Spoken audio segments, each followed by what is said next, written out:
आप सभी को मकर संक्रांति, पोंगल, बिहू, भारत के हर कोने में ये पर्व जिस नाम से भी त्योहार जो है वो मनाया जाता है, उस सभी नामों से आप सबको ढेर सारी शुभकामनाएं। बॉर्डर गावस्कर ट्रॉफी में टीम इंडिया की बहुत ही शर्मनाक परफॉर्मेंस के बाद बीसीसीआई अभी एक्शन मोड में है और बीसीसीआई का जो रिव्यू मीटिंग लगभग एक दो दिन से चल रहा था, उसके ऊपर बहुत बड़ा अपडेट है। अगर हम बड़े मीडिया हाउसेस को माने, दैनिक जागरण, इंडियन एक्सप्रेस की रिपोर्ट्स को माने, सोर्सेस की रिपोर्ट्स को माने, तो बड़ा जो एक्शन बीसीसीआई लेने वाला है, लगभग 3 4 5 एक्शंस लेने वाला है।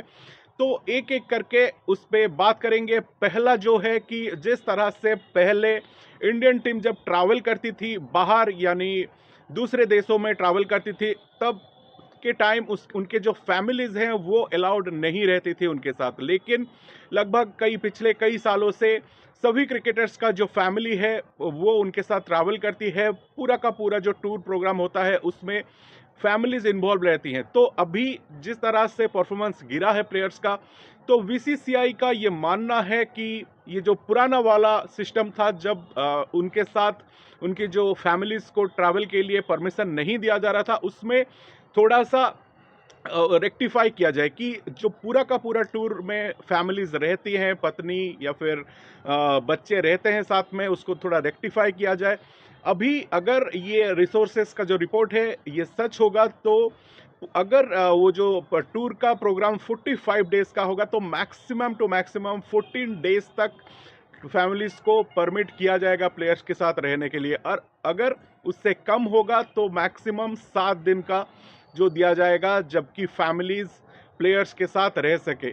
अभी का जो है वो पूरा का पूरा टूर में फैमिलीज साथ रहती हैं, क्योंकि एक टाइम ऐसा आया कि जब बड़े बड़े टूर होते थे, प्लेयर्स थोड़ा डीमोटिवेट हो जाते थे कि अपना जो फैमिली है, अपना जो सगे संबंधी है, उनसे दूर रह गए। तो इसीलिए इसको परमिट दिया गया था। लेकिन जब इसका कोई नेगेटिव इम्पैक्ट आया, तब बीसीसीआई अगर ये डिसीजन लेता है कि ये जो कुछ भी रेक्टिफिकेशन का डिसीजन लेता है वो बिल्कुल ठीक रहेगा। परफॉर्मेंस अगर नहीं होगा तो आपके ऊपर कई तरह की जो स्ट्रिंजेंट लगाई जाएगी। अगर फैमिलीज का रहना प्लेयर्स के साथ उनके परफॉर्मेंस को डाउन करती है, तो डेफिनेटली उसके ऊपर कोई एक्शन लेना चाहिए। अगर बीसीसीआई आगे चल के ये एक्शंस लेती है तो बेहद अच्छा होगा इंडियन क्रिकेट के लिए। सेकंड जो है वो पे आउट को लेकर है। अगेन सोर्सेस की माने तो अभी जो पे आउट है उस पर कोई अकाउंटेबिलिटी नहीं है। अगर आप 50% स्पेसिफिकली जो लॉन्ग फॉर्मेट टेस्ट फॉर्मेट में है, अगर आप एक सीजन में 50% टेस्ट खेलते हैं तो हर मैच के लिए प्लेयर्स को 30 लाख रुपीस दिया जाता है। और 75% अगर खेलते हैं तो उसके लिए 45 लाख दिया जाता है। लेकिन अभी का जो बीसीसीआई सोच रहा है उसमें आपको अकाउंटेबिलिटी आपके ऊपर रहेगी कि परफॉर्मेंस अगर डाउन होता है तो आपकी जो पे आउट है उसमें भी कटौती होगी। ऐसे अगर अकाउंटेबिलिटी रहेगा तो प्लेयर्स भी चाहेंगे कि हाँ भाई, हमें पैसा मिलता है, हम कंट्री को रिप्रेजेंट करते हैं। भाई, कंट्री को रिप्रेजेंट करने के अलावा ज़्यादा प्राइड और किसी में नहीं है। आप एक कंट्री को रिप्रेजेंट करते हैं, आप इंडियन टीम को रिप्रेजेंट करते हैं, तब जो प्राइड आप फील करते हैं वो किसी पैसे से तोला नहीं जा सकता। और अगर अकाउंटेबिलिटी रहेगा तो प्लेयर्स, पुराना प्लेयर्स हो या फिर नया प्लेयर्स हो, सभी परफॉर्म करने के लिए जाएंगे और उनके ऊपर एक एक सेंस ऑफ रिस्पॉन्सिबिलिटी भी रहेगा कि हाँ, हम परफॉर्म करने आए हैं, परफॉर्म करेंगे तभी जाके बढ़ेंगे, नहीं तो नहीं बढ़ेंगे। तो बीसीसीआई का ये जो फॉर्मूला है, आगे चल के अगर अप्लाई किया जाता है, ये भी बहुत ही अच्छा रहेगा। तीसरा जो है वो है यूनिटी का। अभी रिसेंटली कुछ शायद देखा गया है कि जो सीनियर प्लेयर होते हैं वो अपने मन की करते हैं, वो जो सोचते हैं वही करते हैं। उस तरह की कुछ शायद चीज़ें बीसीसीआई के जो आया है खबर में। तो बीसीसीआई का ये मानना है कि जितने भी बड़े प्लेयर हो वो टीम बस में ही ट्रैवल करेंगी। अभी सब जानते हैं कि विराट कोहली जो सीरीज खत्म होते ही लंदन चले जाते हैं और डायरेक्टली वो लंदन से ही जिस जगह में खेल होता है वहीं पे पहुंचते हैं। उनका जो टीम का जो कॉम्बिनेशन होता है उसमें कोई रोल नहीं है, वो रहते नहीं है। और फिर ये एक सेटबैक ज़रूर है, क्योंकि आपके आपके जो टीम खेलेंगे 15 या 12 या फिर जो 11 मेंबर का टीम होता है, उसमें यूनिटी रहना बहुत ज़रूरी है।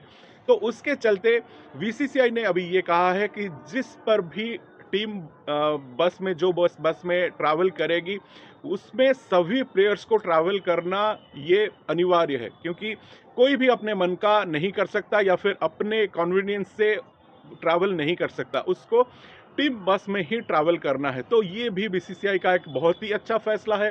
चौथा जो है, बीसीसीआई अभी ये देख रहा है कि प्लेयर्स के मन में लॉन्ग फॉर्मेट यानी टेस्ट खेलने के लिए उतना ज़्यादा इंटरेस्ट नहीं रहता है, क्योंकि जो शॉर्ट फॉर्मेट होते हैं, वनडे खेले, T20 खेले, उसमें पैसा ज़्यादा है, टाइम कम है, पैसेंस कम लगता है, या फिर जो इफोर्ट्स है प्लेयर्स के वो कम लगते हैं। तो इसलिए प्लेयर्स का आज का जो प्राइमरी फोकस है वो व्हाइट बॉल क्रिकेट में है। T20 कह ले, वनडे कह ले, और जो रेड बॉल क्रिकेट होता है, टेस्ट क्रिकेट होता है, उसमें से फोकस हट रहा है।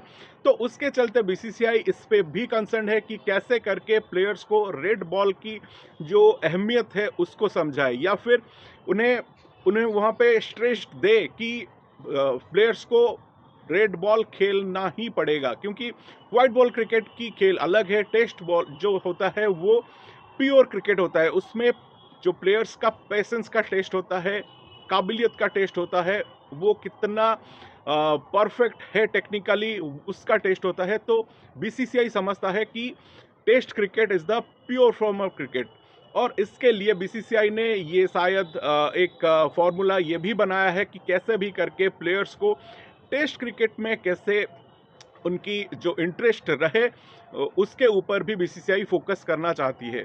और जो लास्ट है वो है गौतम गंभीर का जो पर्सनल सेक्रेटरी है, शायद नाम गौरव करके कुछ है, वो ये जो बॉर्डर गावस्कर ट्रॉफी में उनका जो कुछ भी एक्शंस था, उसके ऊपर बीसीसीआई बहुत बड़ा जो कुछ एक्शन लेने जा रही है, क्योंकि गौरव अरोड़ा जो हैं वो टीम बस में ट्रैवल करते थे। जो कुछ फैसिलिटीज़ प्लेयर्स को मिल रही थी, उस सेम फैसिलिटी वो भी एबल कर देते।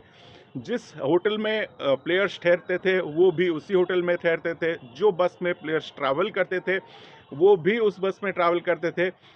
एक तरह से माना जाए तो जो कुछ फैसिलिटीज़, जो कुछ सुविधाएं प्लेयर्स को दी जाती है, वो सभी सुविधाएं हमारे हेड कोच गौतम गंभीर का जो पीएस है या फिर पर्सनल सेक्रेटरी है, वो भी एबल करते थे। और उस पे अभी बीसीसीआई बहुत ज़्यादा स्ट्रिक्ट है, और शायद उनके ऊपर कोई एक्शन भी लिया जा सकता है, और आगे पूरा का पूरा उनको प्रोहिबिट किया जाएगा कि वो टीम के साथ ऐसे ट्रैवल ना कर पाए।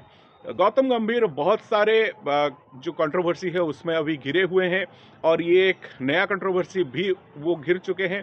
तो ये सब कुछ जो 2 दिन 3 दिन से रिव्यू चल रहा था, उसमें रोहित शर्मा, अजित अगरकर चीफ सिलेक्टर, गौतम गंभीर और बीसीसीआई के ऑफिशियल्स मौजूद थे, और सभी के मौजूदगी में ये कुछ जो steps to improve the Indian cricket, ये सब कुछ लिया गया है।